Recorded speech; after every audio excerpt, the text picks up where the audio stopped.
Mesdames et messieurs, bonsoir et soyez les bienvenus pour cette nouvelle édition de votre journal de 22 heures. À la une dans l'actualité. À la une dans l'actualité nationale, le président de la République entame une visite d'État en Guinée-Bissau.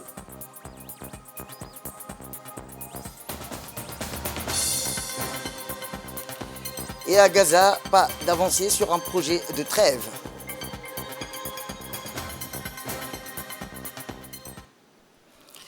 Et je vous le dis dans le titre, le président de la République, son Excellence Ismaël Omar Guelleh, entame depuis hier une visite d'État de 48 heures en Guinée-Bissau à l'invitation de son homologue du pays frère, son Excellence Umaru Sissoko Embalo.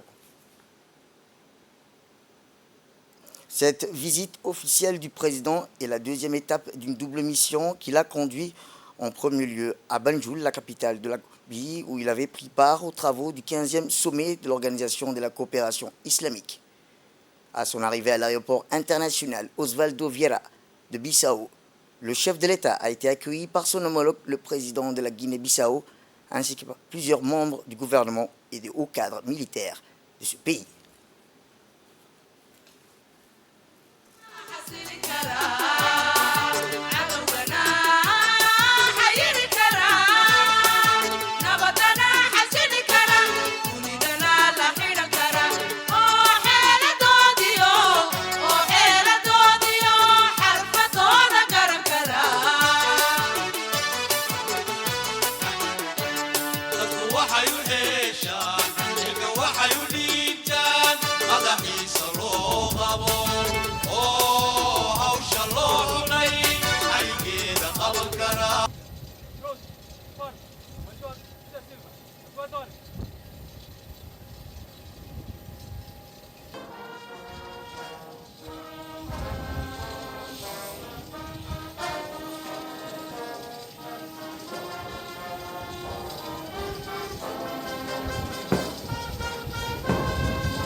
Eh bien, cette visite officielle du président de la République, son Excellence Ismaël Omar Guelleh, en Guinée-Bissau, est l'insigne marque d'une volonté consentie des deux chefs d'État en faveur du renforcement des relations d'amitié et de coopération entre les deux nations à travers l'intensification des échanges et des coopérations dans plusieurs secteurs, notamment dans les domaines du commerce, du transport, de la pêche, de la culture et de l'énergie.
تدوينها وطنا أحسن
Eh bien, une grande cérémonie d'accueil a été réservée aujourd'hui au président de la République, son Excellence Ismaël Merguele, et à sa délégation au palais présidentiel de Bissau, suivi d'une série d'entretiens, réunions bilatérales avec son homologue de la Guinée-Bissau, pour explorer les voies et moyens d'identifier les opportunités pour renforcer les liens économiques dans le but de promouvoir le développement durable à Djibouti et en Guinée-Bissau.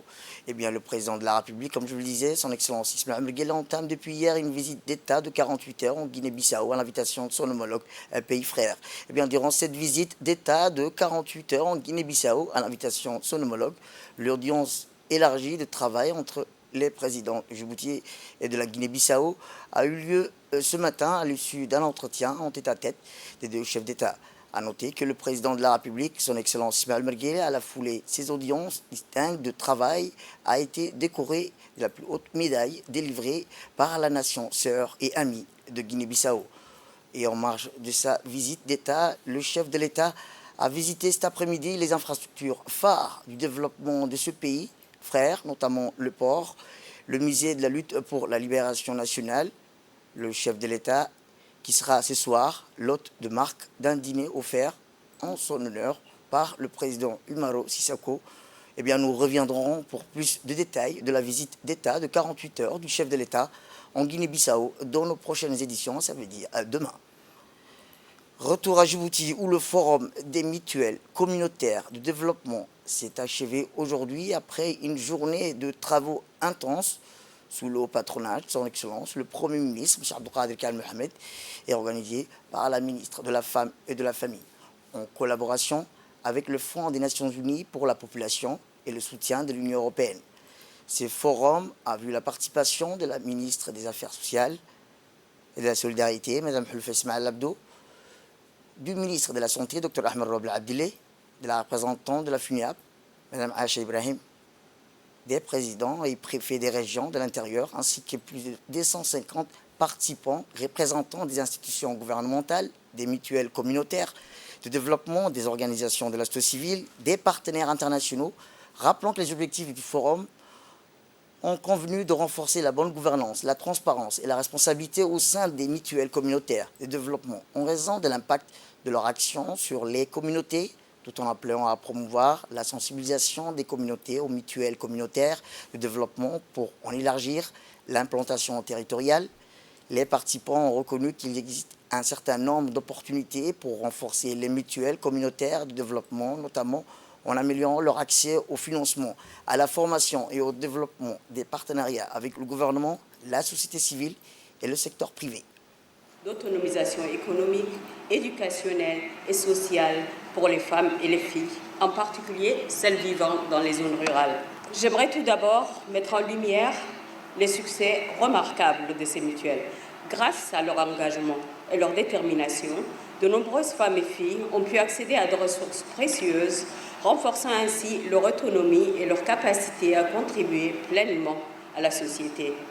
Ces groupes ont agi comme des catalyseurs de changement, en facilitant l'accès aux services sociaux de base et aux opportunités économiques pour les femmes et les filles des communautés les plus éloignées. L'autonomisation économique des femmes a permis d'engendrer un cercle vertueux qui transcende les limites auxquelles les femmes font face. Lorsqu'elles ont accès à des ressources financières, elles sont moins entravées par les normes sociales restrictives et acquièrent un pouvoir décisionnaire au sein même de leur sphère familiale. Cette autonomie financière leur permet aussi non seulement de subvenir à leurs propres besoins, mais aussi de garantir leur épanouissement et l'accomplissement de leurs besoins essentiels en matière de santé reproductive et particulièrement en matière de planification familiale. Eh bien, les officiels se sont succédés sur le micro pour témoigner et encourager les bilans de ces 3 années de travail des mutuelles communautaires et des développements. Écoutons la ministre de la Femme et de la Famille, Mme Mouna Ousmane Aden.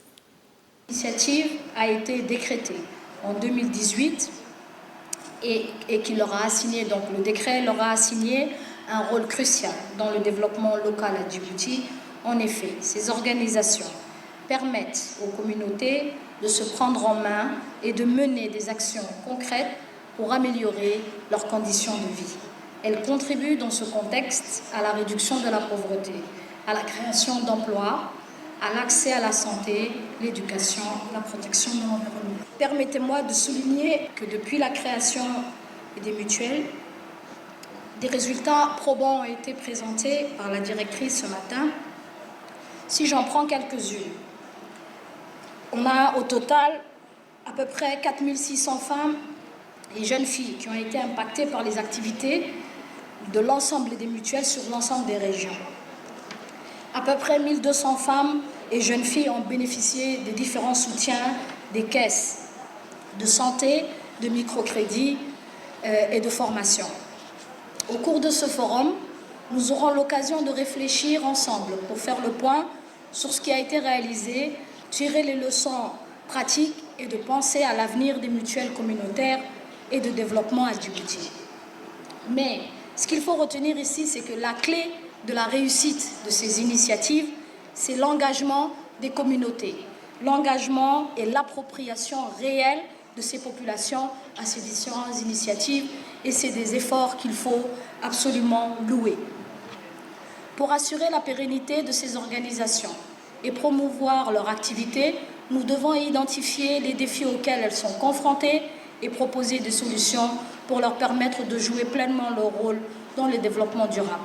Également, ces mutuelles nous permettront, nous, gouvernement, de pouvoir rendre synergiques nos différentes actions et mettre nos efforts en commun pour atteindre les objectifs de nos différents plans stratégiques nationaux. Et enfin, pour plus de précisions, écoutons le Premier ministre, M. Abdelkader Kamel Mohamed.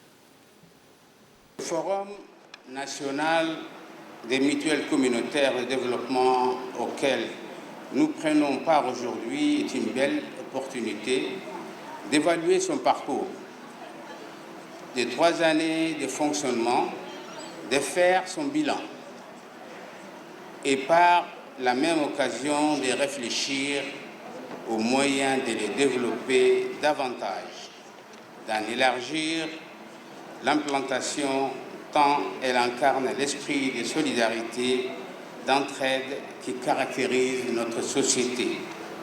Les mutuelles communautaires de développement sont indéniablement le reflet de notre engagement collectif envers le progrès et le bien-être de chacun de nos compatriotes.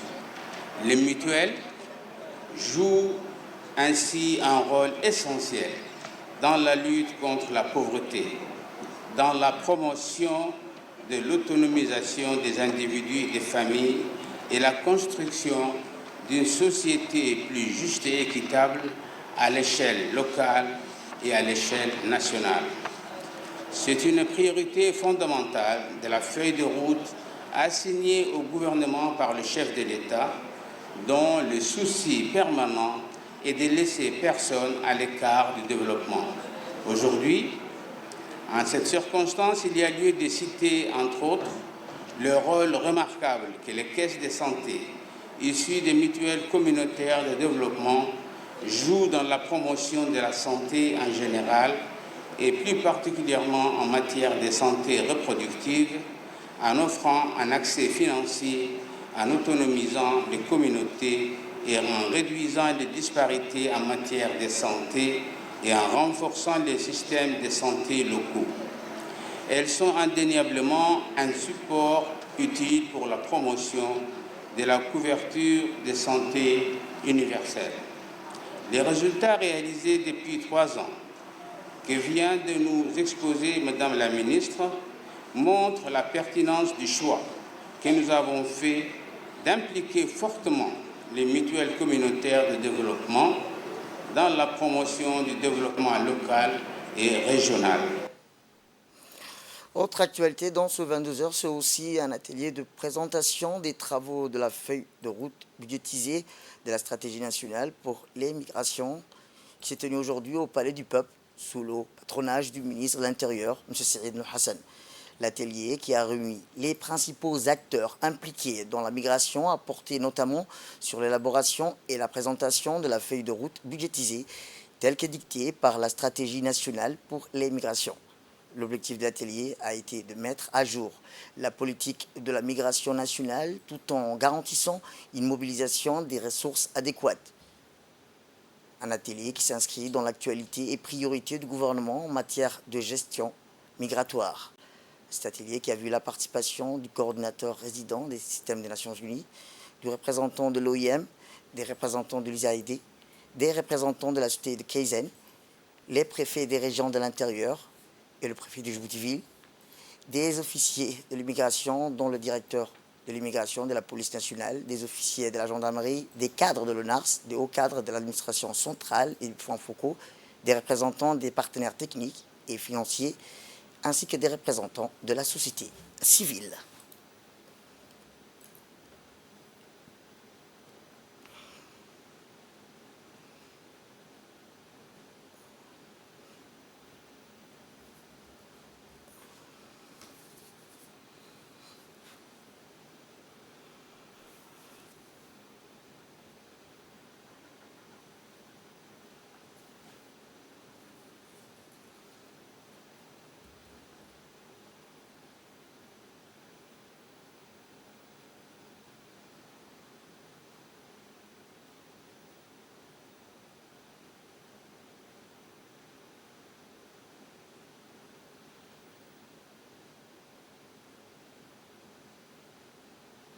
Eh bien, le ministre de l'Intérieur a ouvert l'atelier en rappelant d'abord les priorités du gouvernement en matière de migration.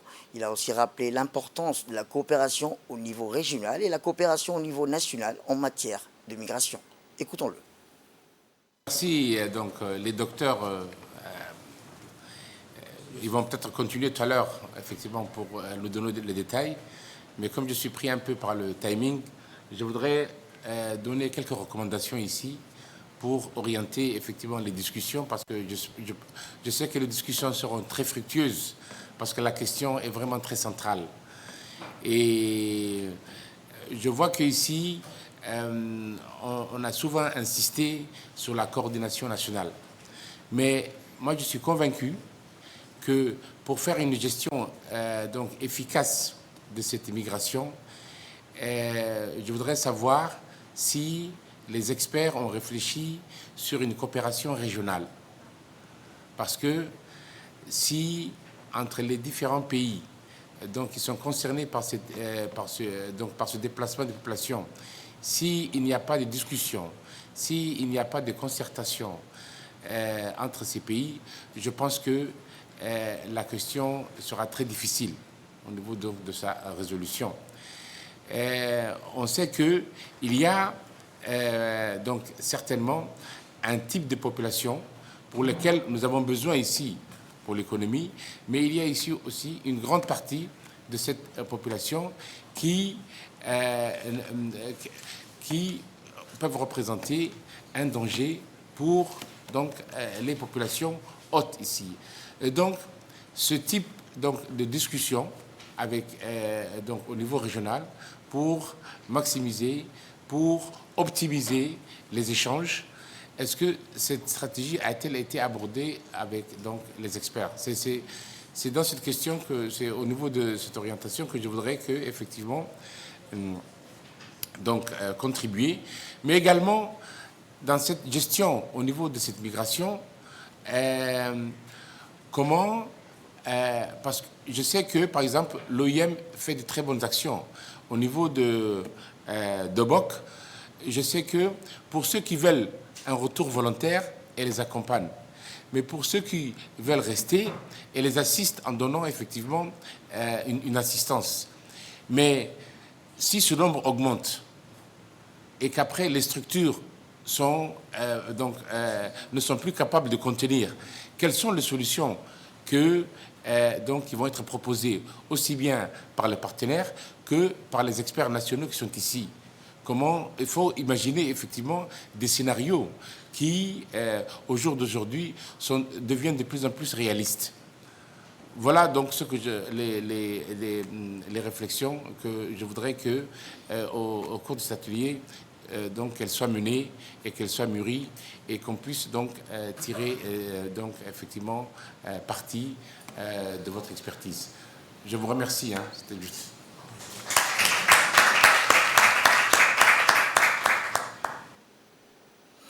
La salle de réunion du ministère de la décentralisation a été le théâtre d'une importante cérémonie marquant un tournant majeur dans l'histoire de la décentralisation à Djibouti, avec la signature d'une convention de partenariat entre le ministère délégué chargé de la décentralisation et l'Association nationale des collectivités territoriales. Cet événement historique a réuni les présidents des conseils régionaux, les présidents des communes de la ville de Djibouti, ainsi que les responsables du ministère et l'assistant technique dépêché auprès de la NCLD par l'AMF, Flavien Saz, symbolisait un engagement sans précédent en faveur du renforcement de la gouvernance locale. Cette convention première du genre dans le contexte de la décentralisation djiboutienne scelle le destin des deux institutions aux objectifs communs. Auparavant engagés séparément, le ministère de la décentralisation et la NCLD unissent désormais leurs efforts pour relever ensemble les défis qui se présentent. Reconnaissance pour nous, pour tous les membres de la NCLD, que la collectivité territoriale djiboutienne existe bel et bien. Nous allons encore promouvoir, avec votre appui, Monsieur le ministre, renforcer cette fêtière qui aussi va contribuer à l'amélioration de la décentralisation. Parce qu'une fêtière, c'est une association qui travaille aussi pour les collectivités de Djibouti. Et le plaidoyer que nous allons porter à travers vous, et je ne vais pas mentionner, Monsieur le ministre, ici, toutes les problématiques existantes au niveau des collectivités, aussi bien au niveau des communes, aussi bien au niveau des régions, dont vous savez aussi les teneurs, et qui sont importants pour nous. Et nous aimerions aussi, à travers celle-ci, et avec votre appui, résoudre les problèmes existants. Eh bien, le ministre de la décentralisation, M. Qassim Haroun Ali, se réjouit de présider cet événement historique qui va donner un coup d'accélérateur au processus de la décentralisation qui a déjà gravi de nombreux échelons. En ma qualité de premier responsable du ministère de la décentralisation, je souhaite que l'ANCLD joue pleinement son rôle de défenseur des intérêts des collectivités territoriales. Et je n'en doute pas qu'ils seront à la hauteur. J'attends aussi beaucoup de sa contribution pour faire avancer le processus de la décentralisation qui est sur les rails aujourd'hui. Le ministère sera toujours à ses côtés à chaque fois que l'ANCLD le sollicitera. Des défis prioritaires se dressent devant nous aujourd'hui. Il s'agit d'une part de rendre effectif le décret de 2007 sur le transfert de compétences et d'autre part de poursuivre le processus de l'autonomisation financière des collectivités territoriales. Des objectifs que nous pourrons atteindre si nos efforts sont unis, nos actions coordonnées et nos intérêts convergents. Direction les arcanes de l'Assemblée nationale, présidée par l'honorable Shermake Moussare, la commission des finances et de l'économie générale a examiné aujourd'hui les projets de loi portant adoption des comptes financiers du Centre de recherche d'information et de production de l'éducation nationale, son acronyme le CRIPEN, pour l'exercice 2020, 2021 et 2022. Le gouvernement a été représenté par le ministre de l'Éducation nationale et de la formation professionnelle, M. Moustapha Mohamed Mahamoud, accompagné des directeurs général et des hauts cadres du CRIPEN. Après leur discussion sur la situation comptable et financière, Les députés membres de la Commission des finances, de l'économie générale et du plan ont émis un avis favorable et transmis les comptes financiers subventionnés pour adoption lors de la séance publique. Direction de l'Institut des études diplomatiques du ministère des Affaires étrangères et de la coopération internationale de Djibouti qui a abrité une réunion de haut niveau de réflexion sur la paix et la sécurité dans la région. Ce colloque qui s'inscrit dans le cadre de promouvoir la paix, la sécurité et la stabilité du continent africain et cette collaboration entre l'Institut des études diplomatiques et la Fondation Konrad Adenauer ouvre de nouvelles perspectives pour le renforcement des compétences diplomatiques à Djibouti. Cette réunion de haut niveau vise à identifier au niveau des États et des institutions internationales et régionales les réponses à apporter face à l'expansion du terrorisme ainsi que les types de partenariats extérieurs susceptibles de préserver les intérêts des pays africains et du monde arabe et leurs ressources, mais aussi la mise en évidence et examiner les voies et moyens d'améliorer la contribution de la société civile à la résilience, à la paix et à la stabilité. Cette réunion qui va permettre également de renforcer les mécanismes de diplomatie préventive comme méthode de résolution des conflits. De Djibouti et la Fondation Konrad Adenauer. Ce premier symposium est la concrétisation d'une coopération plus étroite décidée en janvier cette année entre la Fondation Konrad Adenauer et l'Institut des études diplomatiques. Il sera suivi d'un autre événement de plusieurs jours à Berlin et à Bruxelles. Au regard du contexte actuel que nous connaissons en mer Rouge et dans le pays limitrophe, le symposium aujourd'hui a lieu au bon endroit et au bon moment. Nous apprécions Djibouti en tant que partenaire géopolitique clé, toujours prêt à ouvrir ses bons offices au service de la pacification de conflits, de la bonne entente et à soutenir les activités dans le cadre de l'actuelle présidence djiboutienne de l'IGAD. Bien, comme je vous le disais, ce symposium international sur la sécurité de Djibouti vise à rassembler une soixantaine de participants, parmi lesquels des politiques, des diplomates et des décideurs, ainsi que des experts militaires de tous les continents. Écoutons à présent le directeur de l'Institut diplomatique, M. Mohamed Abdelkader. Un honneur et un plaisir de lancer aujourd'hui l'ouverture du symposium portant sur la sécurité pour les pays de l'Afrique de l'Est, organisé par l'Institut des études diplomatiques du ministère des Affaires étrangères et de la coopération internationale, en collaboration avec la Fondation Konrad Adenauer. Je voudrais tout d'abord adresser à chacun d'entre vous mes salutations cordiales et exprimer ma gratitude pour votre présence aujourd'hui au symposium. Vous êtes réunis aujourd'hui à ce symposium pour aborder des thèmes cruciaux. À l'ère de la mondialisation, la paix et la sécurité des États sont interdépendants. Autrement dit, l'entente entre les États et le gouvernance semble être un défi majeur pour avoir la paix et la sécurité. Au carrefour d'une région en turbulence, Djibouti est situé dans une zone géostratégique sur le plan économique où traversent les grands navires qui représentent environ 10% du commerce mondial.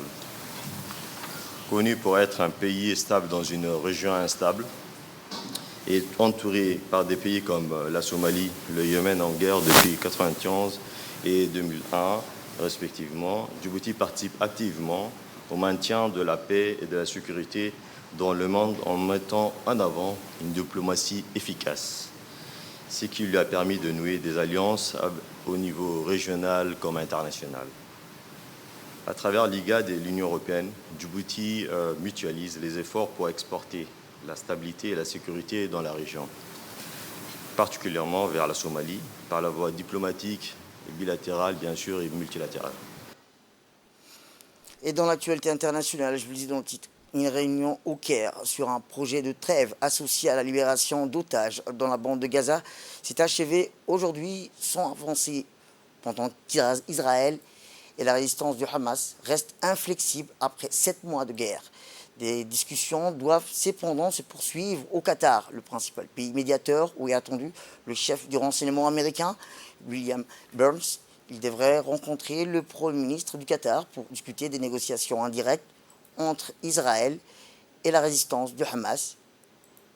Cette source, qui a requis l'anonymat, indiquait que Brown était en route vers la capitale qatari pour s'entretenir avec le Premier ministre Cheikh Mohammed bin Abdelrahman Al Thani, dont le pays a participé aux efforts de médiation en vue d'une trêve dans la bande de Gaza et de la libération d'otages.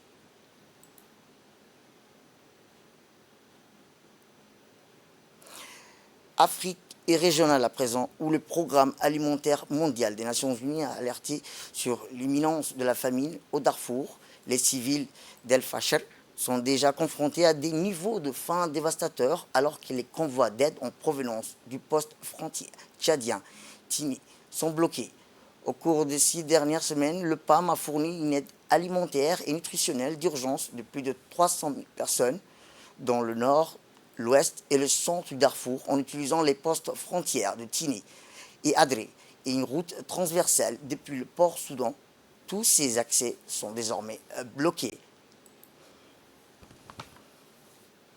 C'est tout pour cette édition. Merci à vous de nous avoir suivis. Restez avec nous pour la suite de nos programmes télévisés. Le programme continue sur Télé Djibouti.